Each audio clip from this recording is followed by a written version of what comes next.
Hey, this is Mike Lindsay from Vital MX. We're out here at Fox Raceway today to test out the 2025 GasGas MC 250F Rockstar Edition. Yes, it's not a factory edition, not a TLD edition anymore. It's a Rockstar edition. It has Rockstar branding on it. Per typical with any of these factory edition style bikes we see out of the Austrian trio, they usually come with the same rough list of parts. Of course, there is the team look, the Rockstar Edition graphics, the seat cover, etc. You also have the red anodized power parts split triple clamps. You have a full power parts wheel set. We have a slip-on exhaust, which again, this team is sponsored by FMF, so we have an FMF slip on the 250 GasGas this year, and just a host of other little, ano and blinged up goodies. How does this bike compare to the standard 2025 model? It's only a little bit different from a performance standpoint, that being the slip-on exhaust system. The suspension settings are ever so slightly updated. That's just kind of a continuous thing with the Austrian trio, from every standard bike to factory edition back to standard. They just tweak, tweak, tweak, tweak. It's never quite the same. And then the last thing is the connectivity unit on the bike. I think this is actually a really cool addition for the extra price. So you see it on the front fender, it's a module. There's kind of two separate things it does. It basically has a built-in Lit Pro. Lit Pro helped them develop this for all the data tracking, all your lap times, all your cool stuff you can do through that. That does require a pay subscription to make that part of the app work, but it also just has standard tunability, that being your engine maps, being able to do notes in it, being able to look at service records, things of that nature. It's a very simplified app though. If you've ever seen like the Yamaha one has a lot of tables, really cool customization. The GasGas one kind of looks like somebody who definitely has a background in, making an app, was very much like, let's make this consumer simple. You have slider bars, everything's a 3, and whatever it says, whether it's engine braking, throttle response, quick shifter settings, it's more aggressive or less, basically how it works. So it's very simple and intuitive for somebody to jump in and go, okay, I just want to tweak it a little bit. Yes, you don't have the finite tuning of the Yamaha app, but plus and minus. It is very simple to connect to, pick up, and be able to play with. Talking about the bike as a whole, me and Stevie here have been spending a bunch of time on like Japanese, Yamaha and Honda. We did some comparisons recently, did the workstation. I'd say those bikes to me are a very playful character, both of them. They're very exciting, very fun bikes to ride. A lot of that is in the engine character itself. I jump on this and my first opinion is just mindset changes to race mode. Like the power is very linear throughout. It doesn't like the Yamaha and Honda have peaks and valleys in the engine where I'd say one performs better over the other. This is pretty just broad across the range where it works. It's not as playful in terms of engine character, suspension character. It just feels like you really want to push on it, and that's where it's happy. So again, almost like different mindset of when you ride it. Yeah, you almost want to be a little angry when you're riding it. Like you're just That's a good point, yes. Straight, wide open, want to push it. But yeah, it has a very strong character, especially mid to top for me.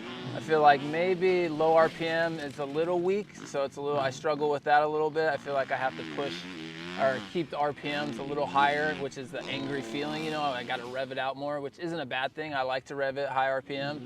So yeah, I had fun on it, and it's a pretty good bike. I was pretty surprised. I know, to me, like any of the Austrian trio, though, the power is so interesting to learn. And actually, I was talking to a kid I helped at transition on Supercross this year from a Yamaha to an Austrian bike. And watching him on Supercross, I know he was always looking for that hit feel that the Yamaha has. And I kept trying to tell him with the Austrian bike, like, I know when you first ride it, you don't feel like it's going to get there. You kind of have to put a different type of trust in this power, again, because it builds and it gets there. Even I run it, even though it's not exciting, like I'm definitely on the big side for a 250 right now. Now some of the S corners, if I hit my marks, give it just the right clutch dab, like it'll pack the front end fine coming out. Like torque is there, it's just not a super, it doesn't spin up as quick as some of those bikes. So again, some of that excitement, some of that light feel isn't there. The bike definitely feels planted because the power tractors in really well, and even mid corner it loads the front really consistently. So it also doesn't feel the lightest at times. I don't feel like I'm hopping in and out of corners on this bike, like again, like a Yamaha or Honda, or even more like the old gen Cowie. The new gen kind of falls into this category. KTM is just all about like sweeping the lines and everything, but I'm definitely impressed every time I want to sit and go, oh, the KTM doesn't have low end torque. It doesn't have good bottom end power. It's still, I'm impressed at what it does. I think sometimes like bigger jumps and stuff out of corners, I just have to remind myself, like, okay, right out of the rut, it may not be the most exciting power, but it's going to build and get there by the time I actually get to what I want to do. Yeah, I felt, especially mid RPM, it was exciting feeling. I leaned back a little bit out of a corner, really aggressive, and I actually had to chop the throttle a little bit because I would pull wheelie. Yeah. So I was surprised with, and it's very strong and long pulling through mid to top and over rev. But yeah, just that little bit of low RPM isn't as exciting, but I mean, a 250F, if you carry your momentum and you keep your RPMs up, you really can keep it out of that area, and it is a very fun and exciting bike when you get out of that little bit of low RPM. Yeah, it's definitely one you don't let it go all the way to like idle speed. Yeah. In terms of RPM, if you can keep it just above that, it picks up pretty good. It definitely, I guess you call it like recovery character. When you make a full mistake, like bury it in a sand berm, just come to it like somebody parks you in a corner, you have to square out. If you come to a dead halt and then climb it back up, you're like, oh, this isn't that good. But as long as you kind of stay above that point, it's really solid. I think the other thing that plays into, again, like the aggressive nature. So that power is very drawn out. You want to ride it aggressively. You want to scream it. The other thing that I feel like plays in that is chassis is pretty level. It's not the most comfortable chassis in the class, but it's pretty stable. It likes to be pushed hard, and like I said, the balance stays pretty even on it. So I think that's the other part. You get into it, you're not getting these fun little hopping out corners, but it's just like the harder I drive into this, the faster I go, and that's where I get my enjoyment factor. Like that's where the excitement for the bike comes for me. Yeah, I felt very stable on this machine. I was actually surprised with the comfort I got out of it. The 450, like the KTM, the chromoly frame, with the little higher speeds you get on the 450, you can feel more of that higher load, a little less comfortable feeling. So yeah, with the 250 being a little slower speed, I was really surprised with how much comfort I had and how strong, how stable it felt. Yeah, and I could really corner it really well, and yeah, I had a fun time on it. You talk a lot about, I know from your testing background with Yamaha, you're always talking about like low and high load on chassis, and it's something I almost have to be more aware of, because like for instance, this bike last year the frame changed. We got the shock power with the hole in it basically, and that's a big one. Is I think on the 250, of course, it's harder to load the back half of the bike hard enough. So I think the comfort gain. I remember the first time I rode the standard or the outgoing frame with the old shock tower on to this one. 250, the comfort is so much better on like acceleration chop. We had a little bit of moisture, so some of the ruts had nice, like a little bit of like a deeper exit that had some nice little kickers in it. How good this one tracks through it.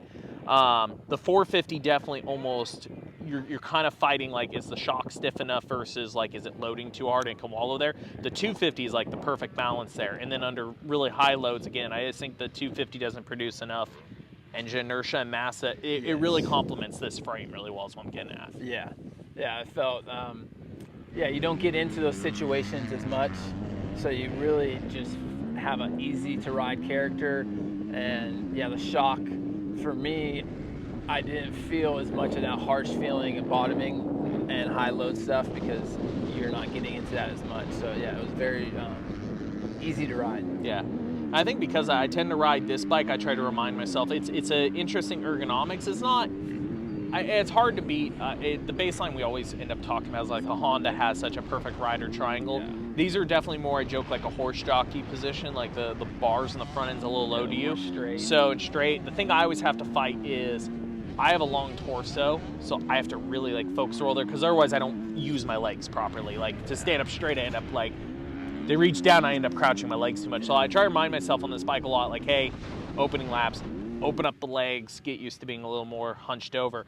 But with that, I was saying is, again, the rear end I really like on this 250 is how comfortable I felt, like really working my legs to pump the bike through things. Like just some of the exits here today, like again, we've had really good moisture, particularly the track we're testing at Fox. GH was similar, so it's just like, I feel so comfortable with loading the rear, even when you have like stuff on the exit of a corner that should kick it out and hook. I think it's a combination of the rear comfort's really good, and again, because the power is linear and you don't have these like spikes, I have a lot of confidence on the bike to just basically look at something at exit and go, I'm just gonna hold the throttle here and it'll be fine. Yeah. Like I'm gonna stand and pump through it, and it's not gonna really react that abruptly, I guess. And I think a little bit of that has the traction on these Austrian bikes, for me, are the best in class, and then when you get in a 250, you're a little slower speed. You're not braking the rear wheel as loose as much as the 450 power. So you can really push through the corners and it tracks very well. And I can cut down, I can hold my line or change my line if I want. So I think all of that combined together, the traction, the rear shock, everything just makes you feel very confident on this machine. It's very, very predictable feeling for me. Yeah. So I guess getting into like, the spike to me is all, I have a blast on this thing, but into my little bit negative, the air fork does continue to get better and better. I do think on the 250, like I was saying, I think on this generation bike, I think the shock shines better on the 250. I don't think the fork shines as brightly. I played around for a little bit. I've gone up on air pressure and then open up compression to try to get moved, but I still kind of have that crust feel. And then I did the opposite before the last time I rode. I took some air pressure out of it and tried to go up on compression.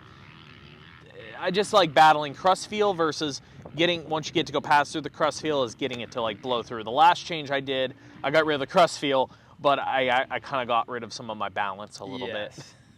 Yeah, for me, the air fork's always been something I struggle with just because that crust feel. I like to have the beginning stroke to move a lot and have some very good compliance for me. And especially on the 250, for some reason, I just couldn't get it through that crust as easy as the 450. So it really, like, I'd start to get the rear shock to move a little bit and then start to accept some of the smaller bumps, and the front fork, then I'd get a little bit off balance. And then the front fork just wants to move fast because it's sitting in that crust feeling. So yeah, it was a little difficult for me to get happy with that. And I tried all the changes you did, and still it just didn't really get it to fix that little bit of character that's just difficult to get through. I think offside, so this will get into the controller a little bit. We played around, took all the, basically on the slider, I took all the engine braking out of it. So I noticed with this bike, like a 250, if you ride it ultra aggressive and brake really hard, you can get through the crust feel. When you're off throttle is when I notice the crust the most, when you're not giving it a reason to load the front. Then you take the engine braking away from it in the sections where you're like sweeping stuff. And again, I was really focusing on like, I love how much I can load the rear on this bike. So then that's where I'd be like, the front's worse. Like, because it just, as soon as I'd get, okay, no engine braking, no weight on the front, no pressure on it, I was like, it's not as comfortable. So that's some of the changes I did got that better. But then if I braked really hard and got really aggressive, because it's 250, then you want to just like pump through a jump face and you're like, oh, blew through a little bit. So actually, some give and take on that, because when we did do less engine braking, it made it worse. And then if we did more engine braking, it helped out a little bit, but then made the bike feel a little heavy, you know? Yeah. So yeah, it was a little difficult. Yeah, so I will say it's definitely come a long ways, but I will say like the first thing I look at this bike, like, okay, cool, it's got a pipe, it's got clamps. I'd play around with the front fork more and see if eventually if I'd want to revalve it. If I spent a long time with it, I definitely would. The last thing I really kind of touch on is the controller unit they have on the bike now. So this, you can buy like any of the stuff we're talking about, the clamps, the wheels, even that unit. Those are all power parts items. KTM Group as a whole has been probably the most successful OEM to having a catalog of parts. So you can buy that piece with the front fender put on, but it comes standard on these. Yeah, the mapping adjustments, I think the throttle response adjustments that you have aren't as noticeable as like the 450, which is obvious, it's a 450. 250, it's a little bit noticeable, but not as much. But then engine braking, you can move around, and that was decently noticeable for me on the 250. Yeah, I really enjoyed this mapping app as a whole, just because like I've spent a lot of time with the Yamaha one, and you can get less engine braking, more engine braking with it, and different throttle response characters, but you have to know what you're doing with the square, the little graphs and whatever. So if you don't know what you're doing, it makes it more difficult. So with this, which most riders just want it very simplified, it makes it very easy. Okay, just slide it this way, slide it that way, and you can get a little bit of a difference. So I really enjoyed that. And the Lit Pro, I think, is super cool. I think that's a feature that down the road every bike is going to have. You see this on street bikes and stuff with GPS and stuff. I think it's going to be something that every bike at some point is going to have for lap times and GPS situations. So for them to be the first ones to integrate this into their machine, I think they did a great job. Yeah. So last thing I'm getting into is it worth the price? I'm always really harsh on factory editions. I think I've come out and said the only bikes I've ever been like 100% I would spend my own money The SR Cowies 450 was a big difference, especially on the old gen. And then the Works Edition Honda 250 me and you've been messing around with. Like, that thing to me is worth it every day of the week. Yeah. Is this worth it at, what is it on the 250? Around like 12, 1400 bucks or so? Yeah, I think 12 or 1400. The factory, the split clamps, I'm always a fan of. The standard clamps are pretty harsh feeling. A lot of hand feedback to me. Definitely like the clamps.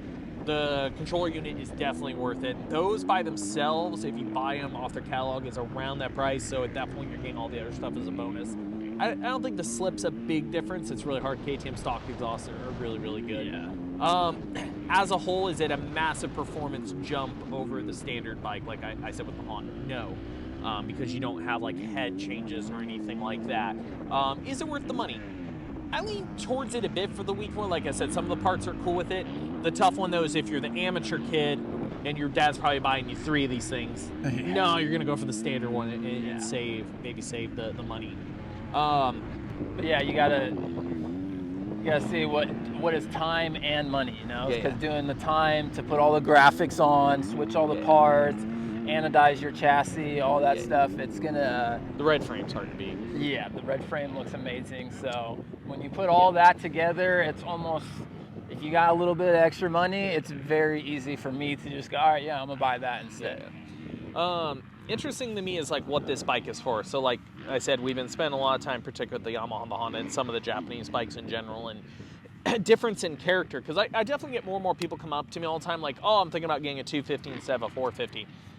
The cool part is the Austrians have a 350, and I still lean towards that being the answer. Because I ride this and I don't think, like, on one hand, the power's super easy to use, but on the other hand, I get it when most guys want something exciting and playful and fun. Like I said, this gives me much more of a racer mentality. So I have a harder time recommending, even though I love this bike, I love this platform kind of in a sense with Austrians right now. Like, I have a hard time recommending this 250 for just the general weekend warrior fun. Like I said, power-wise, I would lean it more towards like, hey, if you're coming off a 450, just go for the 350. But again, for the racer, really grinding, pushing mentality, I think the platform has definitely been developed in that direction. Yeah, if you're a little more of a lazy rider, you like to ride it more, or a little less experienced rider who's not getting into the high RPM as much or riding it up there, I think, yeah, 350 is a better, easier ride for you than getting this bike that really makes you want to stay pushing and high on the RPMs. Anyways, that's it for this one. Just as a note, I did not plan on us being matchy-matchy, but apparently we're twinsies, my bad. But as always, if you have any thoughts, any comments, any questions you have, throw it in the comment section below. I try to get to answering any of these bike review questions, especially here on YouTube. As always though, if you like it, like, subscribe, thank you very much, and check us out in our next testing video.